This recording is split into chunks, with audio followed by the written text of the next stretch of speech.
નમસ્કાર મિત્રો, મારી આ ચેનલમાં તમારું સ્વાગત છે।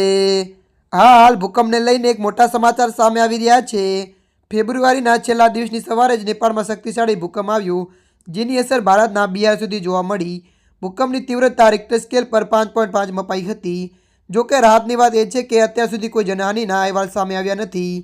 ત્યારે મિત્રો, મળતી માહિતી અનુસાર આપને જણાવી દઈએ કે ભૂકંપની દ્રષ્ટિએ નેપાળની નાજુક પરિસ્થિતિને ધ્યાનમાં રાખીને અધિકારીઓએ લોકોને સાવચેત રાખવાની અપીલ કરી છે।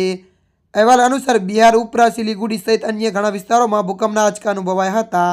સ્થાનિક સમય મુજબ રાત્રે 2:36 વાગે ભૂકંપ આવ્યો હતો। ત્યારે મિત્રો, મળતી માહિતી અનુસાર વધુ જણાવી દઈએ કે ભારતની સાથે તિબેટ અને ચીન સહિતના કેટલાક પડોશી વિસ્તારમાં પણ ભૂકંપના આંચકા અનુભવાયા। સિધુપાલક ચોકના એક વરિષ્ઠ અધિકારીએ જણાવ્યું કે ભૂકંપના આંચકા એટલા ભારે હતા કે અમારે ઊંઘમાંથી દોડ મૂકવી પડી હતી। જો કે હવે લોકો પોતાના ઘરે પાછા ફર્યા છે। અમને અત્યાર સુધી કોઈ નુકસાન કે ઈજા કોઈ અહેવાલ મળ્યા નથી।